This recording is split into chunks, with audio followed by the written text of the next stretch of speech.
Good evening, everyone. A warm welcome to you, all of you, to the third episode of Words of Inspiration Season 2, which is the platform where our future is motivated by the present. Following your dreams can be both exciting and challenging at the same time. But remember that the key to success is to focus on goals, not obstacles. So that's why Words of Inspiration brings you amazing personalities to help you climb in your ladder of success. Today on board, we have an interesting personality who will undoubtedly inspire and motivate all of us. So first of all, let me introduce him. He is a business consultant, professional coach, and a trainer in communication and self-development. And also, he is an advisory board member of 5X Group companies and IT advisor to Adam Innovations Japan. He's an engineer by profession with BSc degree in engineering from UK, and he holds MBA degree from Postgraduate Institute of Management from University of Sri Javardhanapura. He has received the Achievers Award from the Postgraduate Institute of Management Professional Association for outstanding contribution to the profession, business, and society. He is a proud product of Trinity College, Kandy, with 34 years of experience in ICT field. And also he has served as the CEO in Metropolitan Computers and Head of Human Resources and ICT of the Metropolitan Group. He is the past president of the Computer Society of Sri Lanka and past president of the Sri Lanka Computer Vendors Association and governing council member at Asian ICT Confederation. Also, he is the past president of Colombo Toastmasters Club and area governor of Toastmasters District 82P. His professional qualifications include Fellow Computer Society of Sri Lanka, Senior Member of Australian Computer Society, and a member of Institution of Engineering Technology, UK. He has conducted many communication and leadership development programs for business executives and youth and a visiting faculty member for Postgraduate Institute of Management and Colombo School of Business Management. He has been the guest speaker at career development seminars of many universities in Sri Lanka and a mentor for upcoming professionals. He has also addressed a large group of professionals in Bangalore, Chennai, and New Delhi on effective corporate presentations and self-development skills, and also was invited to deliver a special motivational speech to the Sri Lankan contingent for the South Asian Games prior to their departure to Nepal in November 2019. He has been the guest speaker at many forums, including prestigious Queen's Birthday Banquet in Sri Lanka, and his interests include reading, music, and staying healthy. Ladies and gentlemen, please welcome to Words of Inspiration, Toastmaster Niranjan De Silva. Sir, we warmly welcome you to the show. Thank you, Lakshari, for that very kind and very comprehensive introduction. It's an honor to have you on the show, sir. So when you're going through all of your achievements, I'm sure you had a lot of efforts behind you. So speaking of those days, how did your childhood motivate and inspire to be who you are today? I really don't think my childhood really had anything to do with what I became, because as a child, I was really very interested in locomotive engines, train engines. And as a kid, I really wanted to become an engine driver, railway engine driver. Because I was so fascinated, I even got onto the railway engines with my father. And I thought, hey, I want to be an engine driver. But later on, I realized that that might not give me the lifestyle that I would like to have. And then things started changing slowly, and it really changed when I went to UK and I started doing my BSc degree in engineering. I used to visit organizations And then I used to speak to different people in the organization, engineers, administrative people, sometimes the CEO. And then I thought, hey, in this organization, in all the organizations that I visited, the person that I liked was the CEO or the MD, because I felt, hey, this guy is having a good life. I mean, he has a nice office, he has a nice car, he has a lot of responsibility, he entertains people at the best restaurants. So then I was thinking, okay, I like that type of lifestyle. So that was a dream that I had at the time when I was in the university, and I never gave up on that dream. I finished the university, I came back, and from the day I came back to Sri Lanka, I had that dream and I pursued the dream and I got there. So it's not something that happened in the childhood. It happened a bit late. I started doing my degree when I was maybe 18 years. 18 years. So this dream came around 18, not as a child, really. Of course, so the dreams and small steps we take from our childhood, since our childhood, is what builds us to who we are today, actually. So moving on to the next question. You're an engineer by profession, but today you're a successful communicator. On top of all, you're a Toastmaster. So what truly inspired you to join the Toastmasters Club? That's a very interesting story. I had returned to Sri Lanka, and I was having a drink with one of my friends on Old Trinitian at the 80 Club at Independence Avenue. And my friend said, Niranjan, this would you like to join Toastmasters? So this is the first time I heard the name Toastmasters. I said, what Toastmasters? So when I heard the name Toastmaster, I thought, hey, this must be a very, very interesting club, because I am a guy who likes, once in a way to have a glass of red wine, cheese, wine, that's a good life. So I love that. So when he said Toastmasters, I thought, wow, there's a club in this country where we can meet twice a month and have a toast, have some cheese, have some crackers, have some wine. So that is the thing that really inspired me to go for the first meeting. So I asked my friend, when is the next meeting? It was the following Tuesday, and I went for this meeting. It was held at the Ramada Renaissance Hotel, which is now called the Cinnamon Lake.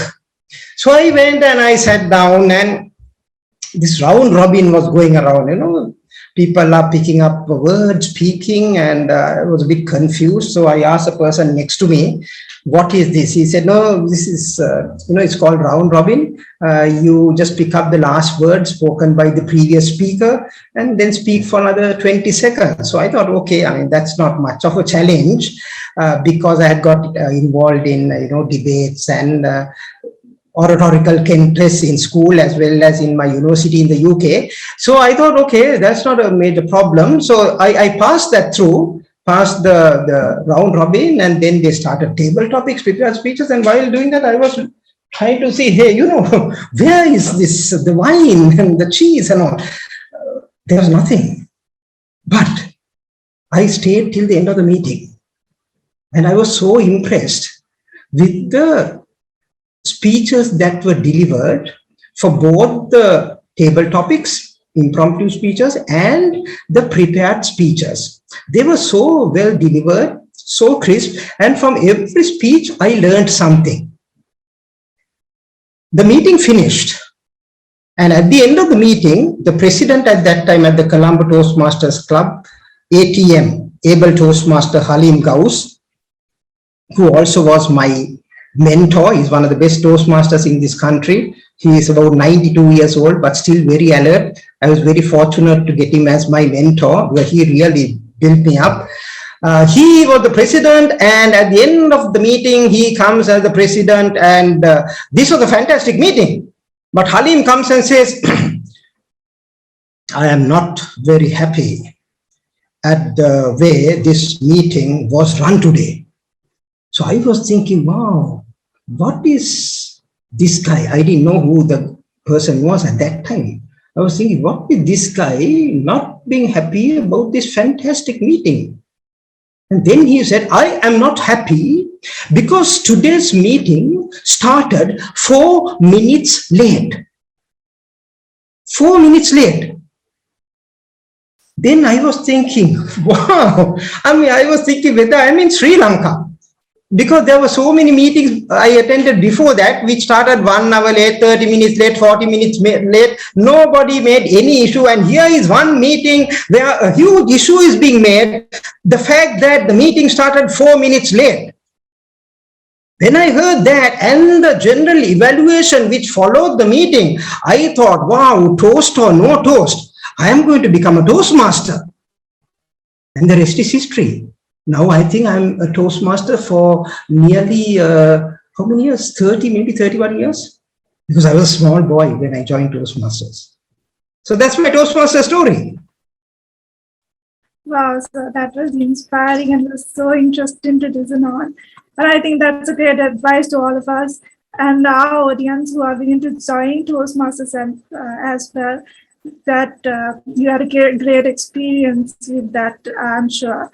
So moving on to the next, we all know that you have taken many leadership opportunities. You have served as the CEO of Metropolitan Computers on top of all. So we have many students listening in who are beginning to work in the corporate world. So what is your advice to motivate them? Anyone who wants to get in to the corporate level, and if you're really keen to fast track your career growth, there are 2 things that you have to do. Number 1, you have to have a very clear vision for yourself. This is the vision that I also got when I was in the university, right? A vision for yourself. You know, all organizations have a vision, mission, goals, objectives. And most of the time, this vision, mission is there in the reception on a brass plaque or whatever. And research says that if an organization does not have a clear vision and a mission, that organization might not last very long because the organization doesn't know where it has to go. So that's the importance of the vision and the mission. So there are a lot of research on organizations not going very far without a vision and a mission. But my personal research shows if you don't have a personal vision and a mission for yourself, you can get lost. Halfway. So first thing is have a dream for yourself. Where do you want to go? Now, once you have this dream, then at least there's something for you to jump out of bed every morning, right? You wake up every morning, you jump out of bed because you have a dream and you want to get there. But unfortunately, many of the people I meet at my training programs, when I ask them, how many of you wake up Monday morning eagerly waiting to get to work? Hardly anybody puts a hand up. And then I get very worried. There is no passion. I am a firm believer, passion drives performance. Passion drives performance. So you must identify where your passion is and align it with a dream. And if you can find your passion and align with your dream and pursue that, friends, I can tell you, you will get there. There is a lot of research to show that if you need something so badly, the entire universe will help you to get it. But you should need that so badly. And you should know exactly what you need. And then you are ready to kick all the obstacles and get there. But the biggest problem I find with the younger generation is they are a little bit lost. When they come for interviews, they have done so many different types of courses. Even 2 weeks back, I had a person coming who had done City and Guilds, a technical course. He has done an accounting course, a module, and he has done something on hospitality. So technical, hospitality, finance. And I asked him, so now you have done 3 courses, you have studied 3 different areas. Now where do you want to go? And then he was looking at me. What can I do? I said, as long as you know where you want to go, I can help you. But if you don't know where you want to go, nobody can help you. So advice is, have a dream, match it with your passion, be determined to achieve your dream, and I can guarantee that you will get there, because if you need something so badly, the entire universe will help you to get there. And it's as a youth who are willing to go to the corporate world, I think that's a very valuable advice to all of us. And also, if we speak about developing our personality, communication plays a major role in it. So communication might seem an easy role to many of us, but doing it in the correct way can be challenging. So how does being a good communicator helps you to develop our personality? It's like this. First, you develop your communication skills. You said not doing it correctly. I'm not too sure whether there's a right and wrong way of communicating, because there are different styles of communicating and different recommendations for communication. But communication is where you communicate, right? So I'm not too sure whether there's a correct and incorrect way of communicating, but you need to communicate. The situation is this. When you improve your communication skills, with the improvement of your communication skills, you improve your self-confidence.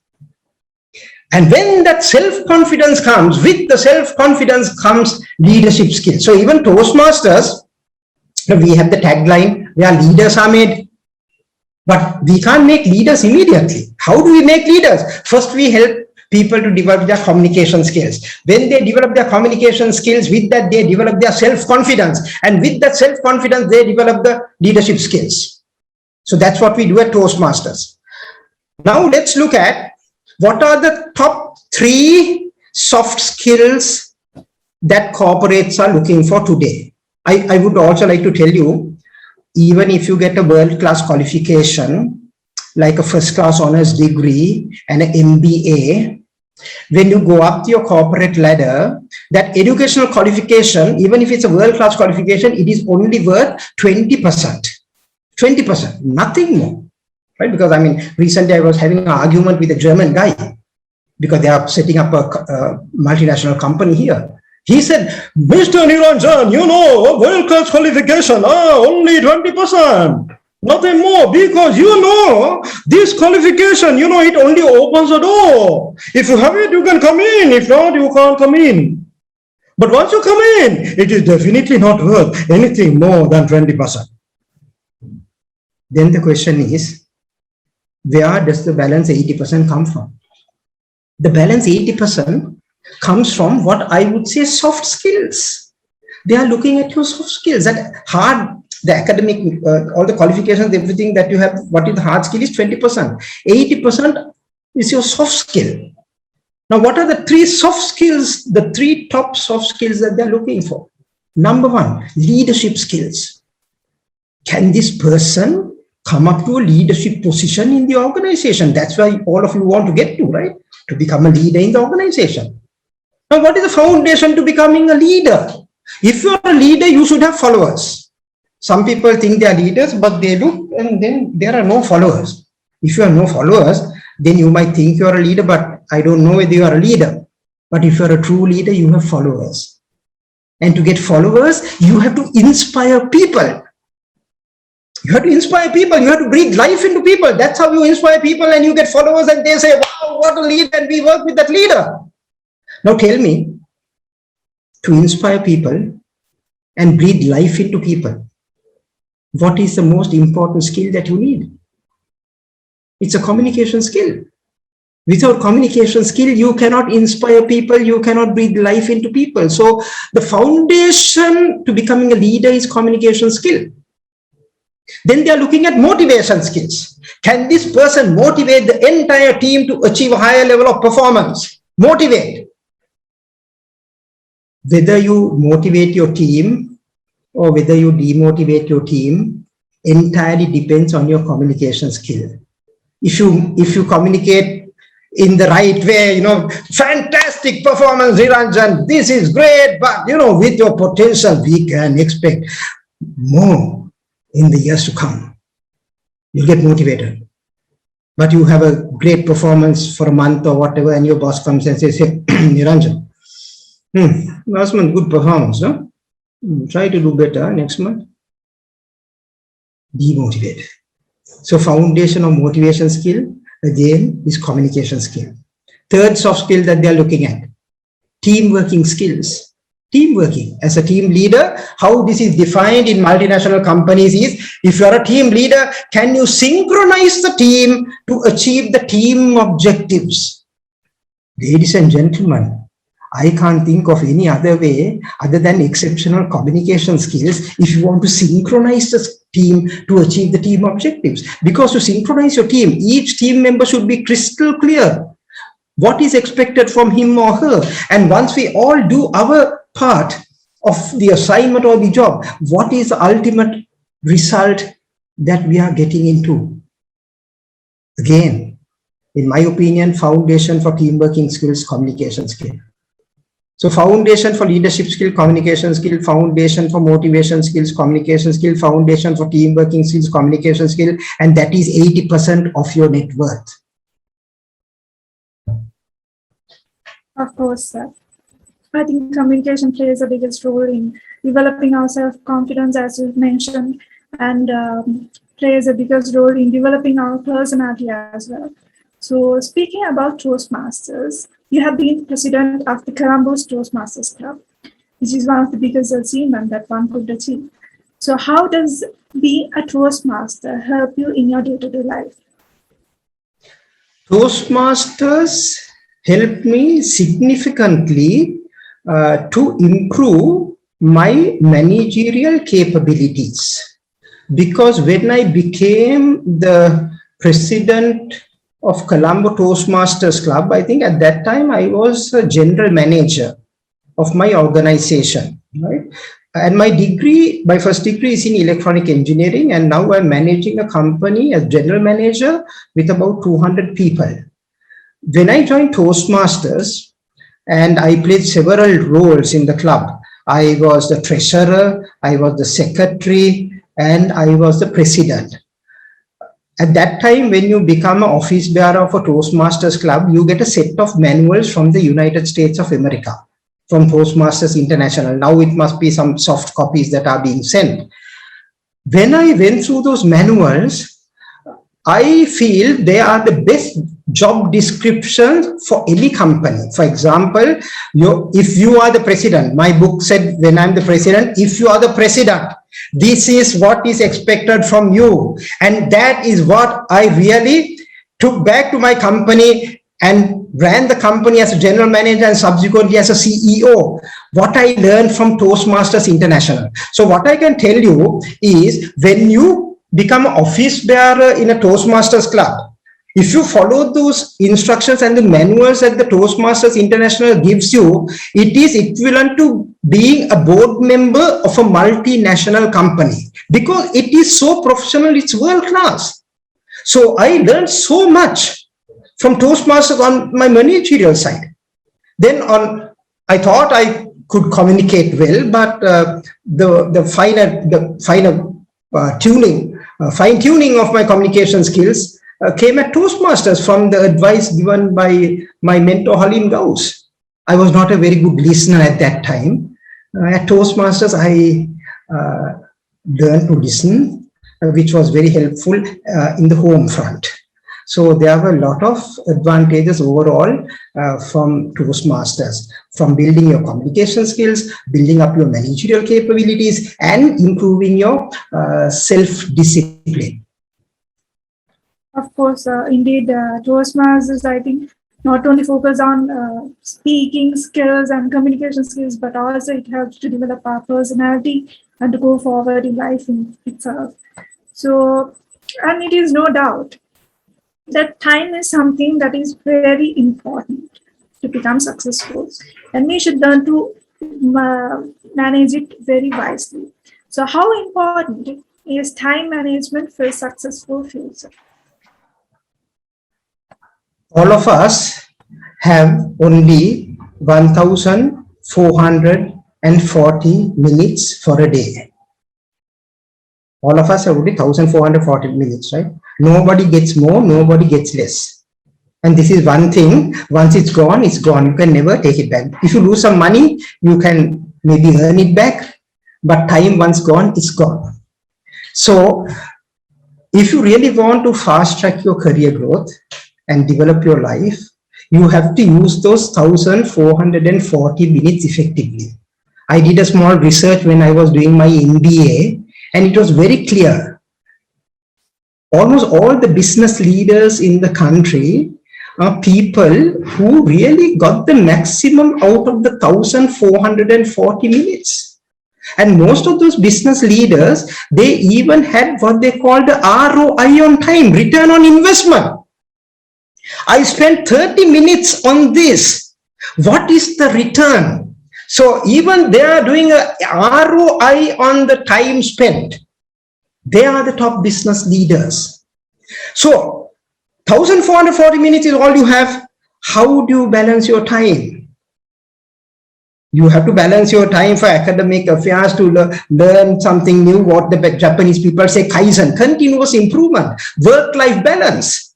The latest research shows that if you are unable to exercise 30 minutes a day for minimum 5 days a week, that means if you do not have 150 minutes exercise a week, you might not be fit enough to hold a job in a company. This is serious, right? So people are checking your physical fitness record when you have to now get into companies. So you cannot neglect work-life balance. You cannot neglect your sleep, because they say 6 to 7 hours sleep is essential for the brain to function properly. So you have to manage all this within the 1440 minutes. So people who manage the 1440 minutes to their advantage, they are the people who will fast track their career growth. Indeed, so we should learn to manage time, not only in academic or work, but also in staying healthy and also improving our life too. So moving on to the next question. When it comes to delivering speeches, there are some speeches which are really interesting and exciting to listen on. But there are some speeches we tend to lose the concentration in the middle of the speech. So most of us have a doubt on how to make a speech an interesting speech. So how important is sharing personal stories and adding humor in delivering a speech? I think that's a very good point that you brought up, because you brought up two things here: stories and humor. Personal stories are very powerful. The power with personal stories is that story nobody else will have. So when you share a personal story, it is your personal story, your trademark. Nobody else will have that story. It's an exclusive one. So it makes your presentation exclusive.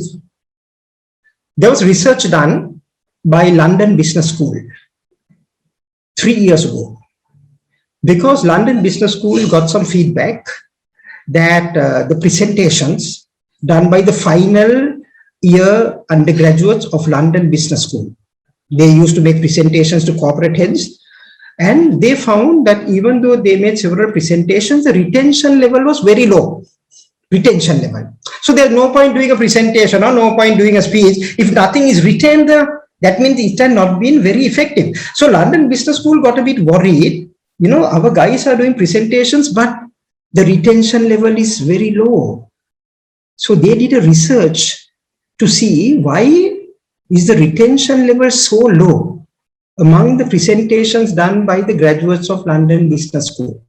So the research took about 8 months, and the research findings were published in a Toastmaster magazine as well about 2 years back. The findings go like this: if you share statistics with the audience, numbers, statistics, people will remember only 3%. So it's the least effective. Nothing is retained when you share statistics. Then it says if you can get all the statistics numbers, put it into a picture form or graph form, immediately the retention goes up to 20%. That's why they say a picture speaks 1,000 words. So plain statistics, retention is 3. Put it into a picture or graph form, retention is 20%. Then it says if you can get all those facts, figures and the picture and put it into a story form, retention goes up to 50%, 50. Power of stories. Why are stories so powerful? Stories are so powerful, ladies and gentlemen, because from our small days, we grew up with stories. Just ask yourself. When you were very small, I'm sure your mother, father would have read stories to you, bedtime stories when you were going to sleep. When you go to school, the first book that you read, they're all story books. So the research clearly says we are hardwired for stories. So anything you put in a story form, yes, it goes there. Retention level moves up to minimum 50%.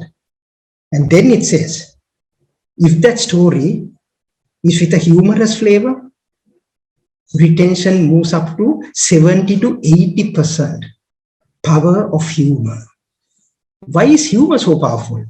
Humor is so powerful because humor relaxes audience. Humor relaxes the audience, and when the audience is relaxed, more blood goes into your brain cells, and your brain cells are open to capture the message. So that is the power of humor. Humor is the only thing that we can use in public speaking to relax the audience. And the advantage is when you relax the audience with the humor, automatically the retention of the message moves up to the highest level. According to London Business School, it's 70 to 80%. So that's the power of humor, and that's the power of stories. Indeed, sir. So I think sharing personal stories and adding humor to it, it's a great technique to improve the quality of your speech and to attract the other's attention too. And also moving on to the next question. Sometimes the life doesn't go as we expect it to be. At times it can be challenging, as we are experiencing with the pandemic too.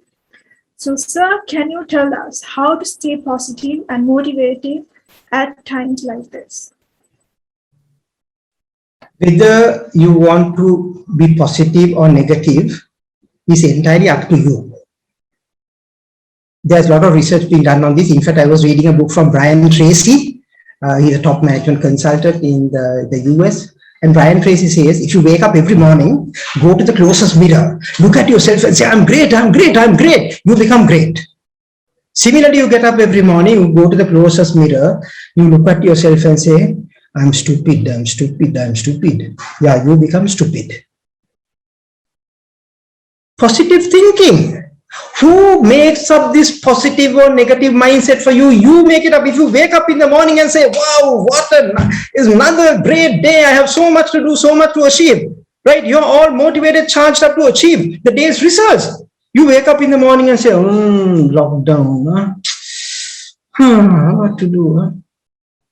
Ladies and gentlemen, never ever get these negative sentiments, negative images to your mind.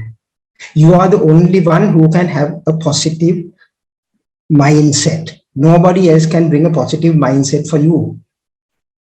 Lakshari said in the introduction, they invited me to address the sportsmen and women who went to Nepal for the South Asian Games. So when the ministry invited me, I asked, why are you inviting me? I'm not a sportsman. I haven't done any of these things. I'm not a good athlete either. Why are you? I am nothing. I don't know anything about this. They said, no. We don't want you to talk about any sports. We want you to only tell them how they can achieve gold medals, silver medals, bronze medals. So I only told them how they can achieve medals. And most of the athletes who followed my advice, they all won medals. I think we got altogether about 232 medals. We have never got so many medals at a South Asian game. How did they get it? Because every morning when they wake up, they woke up with a medal, with a trophy there. They had this vision, no, I'm going to win this, I'm going to win this. So you wake up, yeah, I win this, I'm winning it. In fact, some of them, I told their mother or father, when they wake up in the morning, come and put a medal around the thing. Congratulations, you just won a gold medal. They lived that. And all the people who lived that achieved, they got the medal. This is magic. Please don't underestimate the power of positive thinking. All the winners do that. All the winners do that. Recently, at the Toastmasters convention, we had Dilantha Malagamua, the Lamborghini racing driver.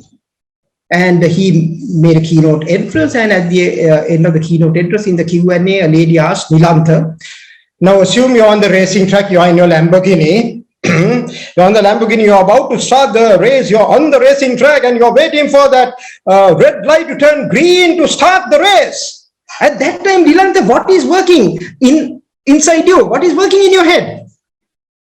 Dilantha smiled. He said, by that time, I have already won the race. By that time, I have already won the race. So, ladies and gentlemen, if you want to win the race, you have to picture winning the race now. Never, ever bring negative images to your mind. No one else can do that for you. It is only within your control. But try it from tomorrow morning. Any of you who have been getting up with these negative images, get up, with a positive image. Wow, another day has come. I've got so much to achieve. Da da da da da. You'll get there. Yes, of course. I think positive thinking also relates some part to law of attraction. We say what you think, you give it, you have it back. So I think it is relevant to all of us, especially in a situation like this when we are all stuck at home and with the lockdown. So thank you so much, sir, for that advice. So before we talked about developing our self-confidence and personality. So personality also plays a big role in developing our self-confidence. So what are some personality traits that youth today should develop? Self-confidence. Self-confidence. Self-confidence is what we are looking at. The way you walk, the way you talk, the way you dress. So your self-confidence is very visible as soon as you walk into office, as soon as you walk into an interview. Is there a nice smile on your face? Because today, there's a lot of research to say people recruit likable people. People recruit likable people. So when you go for an interview, if you are to be recruited, you have to be likable. So if you go for an interview and you are very stiff, yes, I don't think so. I'm not too sure whether, okay. I don't think this is very likable. And according to new research, if you are not very likable, maybe it's difficult to move ahead. Likable people. So your personality, smile, greet. Another thing, when someone asks you, how are you? Say, I'm fantastic, I'm great, couldn't be any better. Don't come with this typical Sri Lankan greeting saying, not bad, all right. I mean, if someone asks, if I ask someone and he says not bad, okay, I just leave that guy aside, I don't want to deal with not bad guys. I want to deal with guys, oh, great, fantastic. Maybe we all have good days and bad days, but you live that positive image. When you live that positive image, everyone around you also becomes positive. So your personality is what will determine your future. Indeed, sir. I think it is a relevant advice to youth out there who is listening to this session. And after an inspiring session, unfortunately, we have come to the end. So at last, I would like to ask you, sir, one advice you would like to give to the entire audience. One piece of advice I want to tell the entire audience: you are young students, just stepping into your professional careers. Every decision that you take today can have an impact for the rest of your life. So take every decision carefully. Some people think, okay, maybe I can decide on this later. Maybe I can decide on this later. But that later date might be too late. So I told you about having a personal vision, mission, goals, objectives, matching with your passion. The sooner you decide on that, the sooner you have the way forward clearly mapped out for you, the better it is for you. Because every decision that you take today can have an impact for the rest of your life.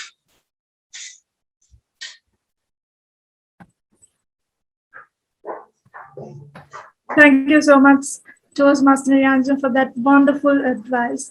So hope this session helped you to keep further step in your success journey, as I myself have learned a lot of things throughout the session. That was undoubtedly inspiring and valuable to all of us. So on behalf of the NIBM Travel Club, I would like to thank our honorable guest, Toastmaster Niranjan De Silva, for accepting and attending our session with your busy schedule and joining with us. Thank you so much, sir. And with that, we have come to the end of the third episode of Words of Inspiration Season 2. Hope to see you with another exciting episode. I'm your host, Lakshari Alhagon. Stay safe.